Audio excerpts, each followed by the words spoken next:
I think it's not about what I tell you now. It's more special what Jurgen did to this club. So when he arrived, he said he was the normal one. But I think what made him special is the impression he left behind. Winning trophies, of course, but his playing style, I think the fans loved it. So maybe he said it was the normal one, but I think the fans see him differently.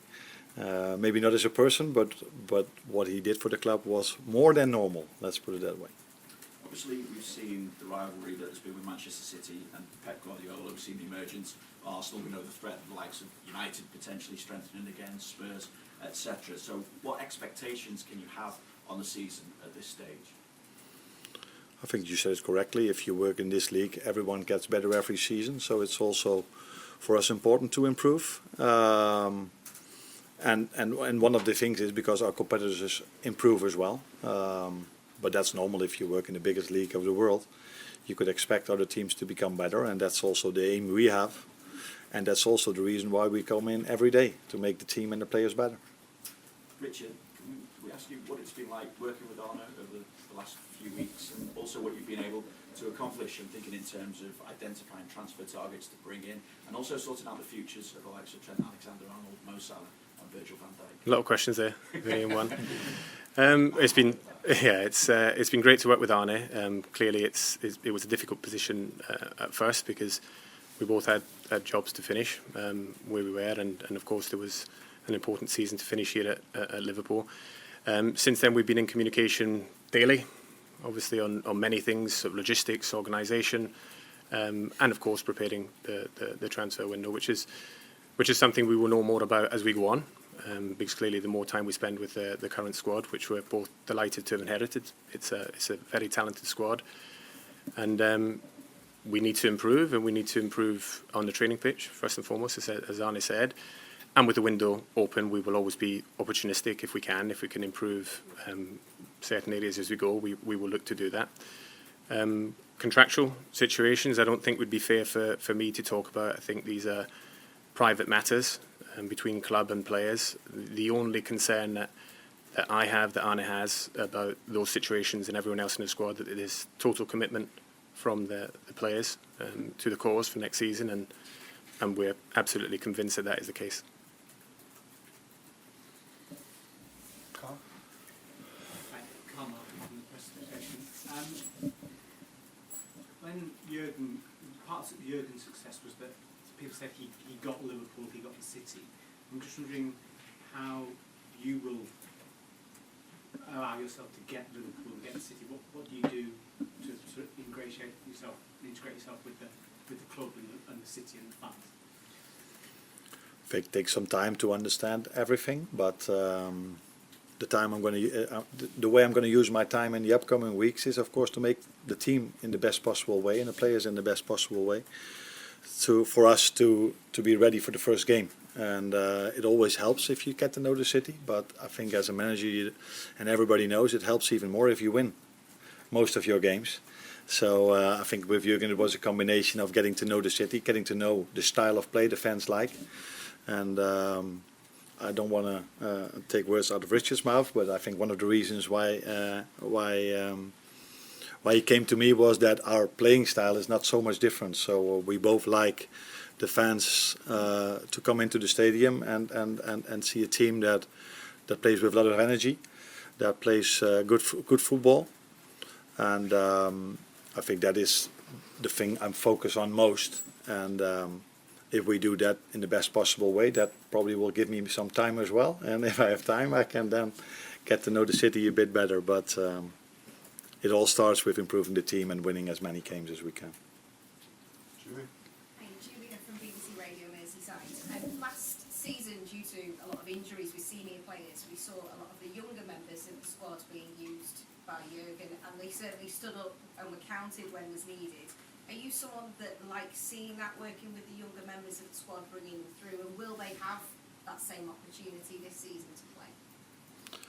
I like to see good players, and if they're old or young, that doesn't matter that much. But it's always nice for a club and also nice for a team that young players come through the ranks. I think that's the right words to use. So that always gives energy into a club as well, so that there are not only the players that are brought in from other clubs, but also the players from the academy. So, but in the end, it's all about the quality, and I agree with you. They did really well. So if they continue doing so, there will be a fair chance that they will play as well.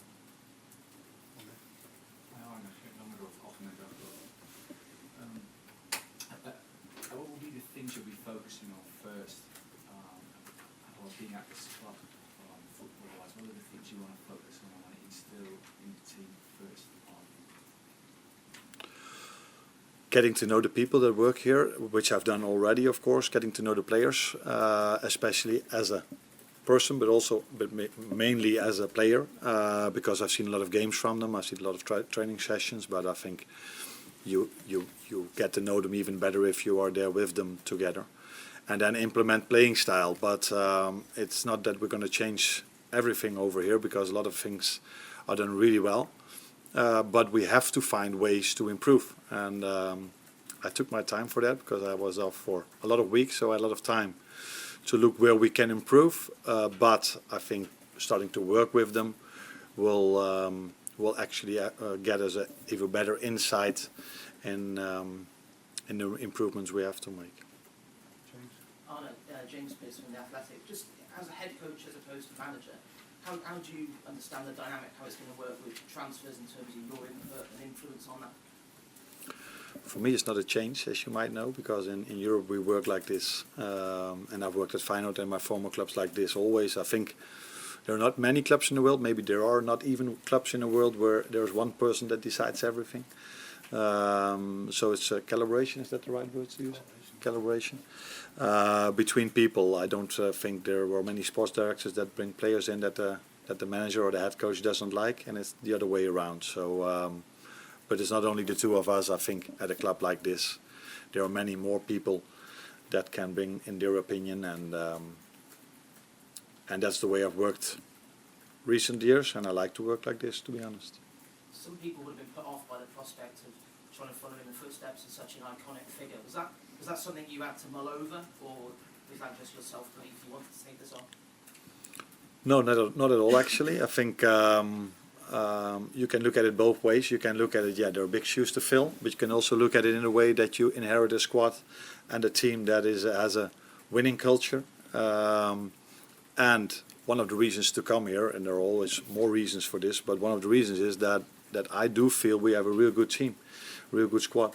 And I think as a manager, you want to work at a club where there are good players with the opportunity to win something. And the past has shown that there is a possibility for Liverpool to win some trophies. So yeah, I think you can look at it a way to be the successor of someone who's really successful, but that's maybe, I look at it in a way that is ideal, because there is an opportunity to win something, and I like to work with players, I like to develop them, but I like to win as well, and there's an opportunity at this club to win. So. Hi Anna, David from ITV. I think Jurgen Klopp had the fans singing your name for the final game. You've also spoken with him. Was there one piece of advice or one thing that he said to you about the club, about this role, that stood out to you? We've spoken about many things, but I think it's not more than normal that the things we've spoken about that stays between us. So him singing a song for me was special, because I don't think there are not many managers where the fans sing for. Is that maybe not the best English to use, but I was fortunate enough that after a few years at Feyenoord they start to sing for me. But now coming over here without even worked here yet, without winning a game, already fans singing for you, that's a good start. Obviously Jurgen's rivalry with Pep Guardiola really captivated, really kind of engrossed the Premier League. How much are you looking forward to that challenge as well, to taking on the likes of Pep? Something to look forward to, but I think there are many more good managers in this league, which is normal, because English people like to believe that's the best league in the world, and I believe this as well. So it's normal that if you work it's such a league, there are many good managers where you have to, which you're going to face, and Pep is one of them, that's for sure. And I've I think it was last time when I had the interviews with Liverpool. I'm lucky enough that I lived in an era where I could see the Barcelona team. It's one thing we have in common. But when he left, when Pep left over there came a new era, and that was the rivalry between Liverpool and City. So I've seen a lot of that rivalry and a lot of games of both teams. I'm looking forward to work here, but not specifically playing against Man City, because there are many nice teams we're going to face, starting with Ipswich, of course, which is at this moment the most important one. One about Richard, a question to you. Could you just explain the criteria used to pick Arne? I know he's mentioned the play style. Is there a statistical basis for that, and what are the elements that fans should be looking out for? Yeah, so that philosophy, that playing style that attracted us to Arne is based on subjective footballing opinion and data as well, as you'd expect. And in all the metrics, Arne's Feyenoord team came out really well. The way they played with a real front foot attacking football, played with intelligence, played with passion, and I think those are all attributes that we would welcome here at Liverpool. I think they lend really well with the current squad that we have, our supporters and the football club as a whole. Do you believe that this playing style is the best playing style there is? For example, has his own style, Sean Dyche has his own style. Yeah, I think it depends on the situations that you have. I think it depends on the players that you have, the players that you would like to recruit. I think this way of playing, this style of playing that Arne has obviously been very successful with is the most attractive to watch, in my opinion. But I believe it will be so in the opinion of the football fans, and that's the most important thing. I think that there's a duty here to play that type of football where you're trying to grab games by the scruff of the neck. And I don't think that's how every Liverpool team that I've seen in recent memory has done that. As Arne said, it's not going to be a hugely different approach and style to what has been so successful in the foreseeable past. And we hope to emulate that again. Hi, this is Cody by Netherlands. Good to see you here, Arne. You've already spoken to the captain, Virgil van Dijk, and presumably also Mo Salah. Can you tell us anything about the desire and hunger you felt in these conversations for them to keep performing in Liverpool and keep winning trophies here? I think in general every top player wants to win, and I assume, and I'm hoping Virgil first wants to win the Euros. Maybe not everything is in one line in their area. And then when he comes back after he enjoyed a few days of his holidays, he will come back, and all these players want to win. And they have the hunger to win. If you don't have that, you're not playing for a club like Liverpool. So You've had the hunger to stay at Liverpool as well? I did, yeah. You did? Yeah. Did you tell Cody Gakpo to slow down at the Euros? No, I'm hoping he will step up a bit even more, especially in the semi-final. First the quarterfinals? Yeah, first the quarterfinals. Yeah, hoping to see them playing the England national team in the semi-finals. Yeah. So we are hoping and expecting him to do even better. No, Cody has a very good tournament. Like his last one, the World Cup was really good for him as well. He's been impressive till now, and I can only hope for him that he can continue doing so in the upcoming games. I'm Simon Stone, BBC. Just going back to James's point on following someone like Jurgen Klopp, do you have to think about what you're going to say to the players? Because there's something unquantifiable about a manager who's been in charge for so long, that the voice and the messaging is consistent and the demands are the same. You've got to go in and impress those players as well.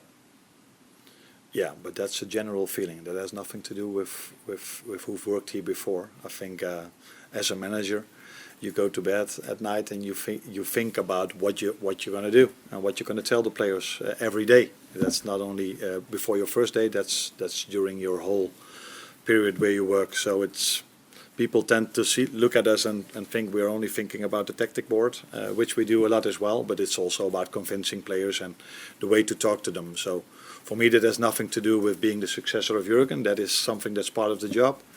That you think about, okay, how can I get the best out of the players? What way do I have to approach them as an individual or as a team? So for me, that's not something. I have Jurgen in mind. What would he say? No, that's not the way I look at it. But it is okay, I get to know the players, which is the best way to approach them, and get the maximum and the best out of them. And Richard, can I just ask you, you mentioned before about the players and the contracts. In general, it's been very quiet in the Premier League in transfer terms, apart from that flurry of activity at the back end of last week, which Liverpool seemed to end up getting involved with by someone offering you a player. Do you think that will change as we get nearer the transfer window deadline? Or do you think there is not a lot of money for any team at the moment? It's hard to say and speak industry-wide. I think naturally when there are major competitions during the summer, a World Cup or a European Championships, in this case it's a Copa America and the Olympics as well. So there's a lot of football being played, and naturally the attention is going to be there. And I think that after the flurry that there was in June, I think it'll calm down a little bit now, would be my prediction for the month of July. And then, like always, when August starts and coaches have had more time to work with players, I think then the opinions will be more set, I think, at football clubs. And then you may see a situation in August which is like in previous seasons. There's a little bit of a hurry to get things done and to make sure that everyone's squads are in order. I don't think this will be any different. Who knows what will transpire economically? It's hard to say and speak for other clubs, but that was probably the case in June and why situations accrued as they did. But I'd see a quiet July and perhaps a crescendo in August would probably await us all. John? Sorry. It's John Gibbons from the Anfield. I'm just wondering whether you've been to Anfield yet and how much of a factor managing, or the idea of managing in front of the Anfield crowd was in your decision to come to Liverpool. I've been there twice. Once as a fan, and once when they showed me not only this training facility but also the stadium. One of the reasons to join Feyenoord was that I think my playing style, the way I would like my teams to play, it's nice if you have the fans that appreciate that style, and they are special in the league in Holland. So everybody would tell you that the Feyenoord fans are they bring more energy to the team than every other fans do. And this is what been told to me about the Liverpool fans as well. Not only told to me. I think if you watch a lot of football, and I've been there once myself, I also felt what it means for the fans to see the team playing. So it's a win-win situation. A very good team to work with, but implementing a playing style that is going to be similar, but a bit different as well. That will lead to a lot of enthusiasm by the fans, and if that's going to be a good cooperation, the two of them, then hopefully it will lead to special things. Chris Page, AXA. I speak to fans every single day, and the dominating conversation right now is your preferred system. Obviously, we've seen at Feyenoord a lot 4-2-3-1. At Liverpool, we're accustomed to seeing a 4-3-3. Is the formation and the system something that's a non-negotiable of your ideology, or will you look at your players and tailor your system to the players at your disposal? I'm a bit sad is maybe not the right word, but I was hoping if people looked at my team, they would not say it's 4-2-3-1 or it's 4-3-3 or it's whatever formation you want to call it. I was hoping they would say, okay, there's a lot of freedom when they have the ball to take in different positions. So sometimes it's a 4-2-3-1, sometimes it's a 4-1-4-1, sometimes we do build up with 3. So there's a lot of freedom when we have the ball. But if we don't have the ball, there's not so much freedom. Then we want to be really aggressive, and there's only one way, and that's everybody mostly keeps his position. So I wouldn't put myself in a situation where I say I prefer 4-2-3-1 or 4-3-3 or 4-1-4-1. There's a lot of players taking in a lot of different positions. So if you would have asked me, I would have said we play 4-3-3 instead of 4-2-3-1 as Feyenoord. But we did build up a lot of times with 3. Fullbacks have different roles, so I'm curious who told you that we've played 4-2-3-1. Maybe that one should go to get his license. or analyze a bit better. David? Arne, David Lynch, hi. I just wondered if you could tell us a little bit about the backroom staff you put together and what they will bring to the table, and if there's any scope for further additions to that as well, maybe. I think what has been announced already is Sipke Hulshoff, who I've worked with at Feyenoord and our former club Cambuur Leeuwarden as well. So he's sitting here in the room as well, like you probably saw. That's been announced already. Goalkeeping coach has been announced. Haven't worked with him, but we've spoken to him, the two of us, and we're really happy that he's going to join our team. And we're expecting 2 others to join us, or can we? More announcements to come. Okay. Okay. In the near future. Yeah. Will? Richard, I was just wondering what's chat to be out of the owners then since you've come in, what's been the expectations set for yourself and how much you're looking forward to working with Michael Edwards again? Obviously, you know, your time at Portsmouth and kept in touch since. Yeah, very much looking forward to working with Michael. In my opinion, the best British sporting director to date. So the decision to come to Liverpool was obviously one that I was humbled by and delighted to take, but it was the people that I'll be working with as well made it extra special. Conversations, again, daily at the minute.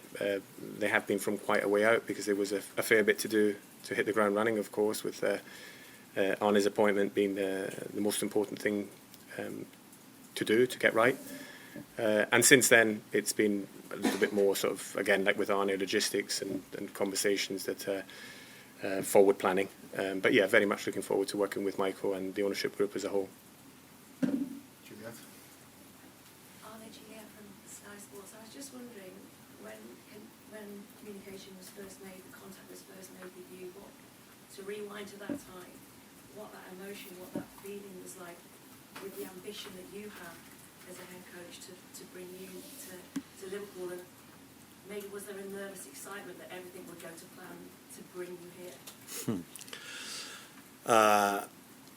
I've worked at a real special club at Feyenoord, and I wouldn't leave that club for many clubs, but when Liverpool comes along, that was obviously one of the clubs where I would leave Feyenoord for, since you're seeing me here. But for me, maybe even more important is the first time Richard came over, that to hear the reasons why he wanted to take me. He wanted Liverpool to bring me in, and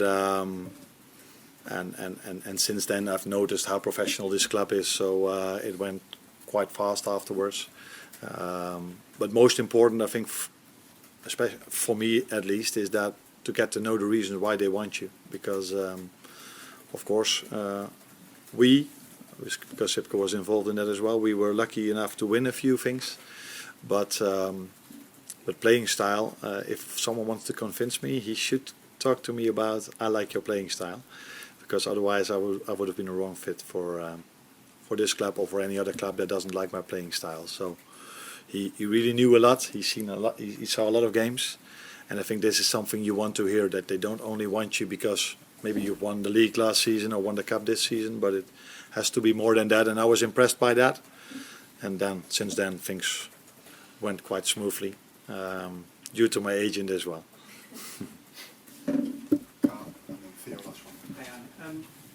You've spoken about already the quality of the squad you inherited, but also the need to improve. That's a question for both of you. Sure. How much activity then do you think you will need to do this summer to come to that improvement in terms of transfers? Do you have an idea of the scale of what needs to be done this summer? No, not in specific numbers. If you meant that. So for me, it's clear that we've inherited a squad that's a good team. There've been a few changes last season already, and I think with the way I look at football, I can see now during the Euros how important it is to work on a daily basis for a longer time with a team, because in my opinion you see many real good players, not all of them have the same level as they have at their clubs. So that proves my point, how important it is to work in a daily basis with your players and get the best out of them, and that's something we're going to do. There's already a real good team. like like I just said, there have been a few new signings last season. So the longer a team plays together, if there's a good manager or a good head coach, normally you will see that things will improve. So that's why I'm fortunate that I'm going to a club where normally not many transfers go out. So I've worked at Feyenoord. It was almost normal that 8, 9, 10 players left the club after every season. So it's more difficult for a manager then to get this progress. But here I'm expecting him to keep the most of our players. And I think he wants it himself. And from there on we can only build. Hi, I'm Theo Squires with Gakpo. Over here during the Euros, there's obviously been plenty of debate about Trent's best position, whether he should be a defender or a midfielder. I'm sure in the Netherlands you're getting the same with Cody Gakpo, whether he should be a striker or a left winger. We've seen them in very specific positions here. Have you had an idea about where you might see their roles or what you think about their best positions played for the Euros compared to here? I don't have an opinion about what their best position would be at their countries, because it always depends on other players you have as well. You cannot judge a player on his own. It's always a team effort. But I do have my opinion about where they're going to play here. But if you don't mind, I'm going to talk to them about that first and work with them first before telling it here.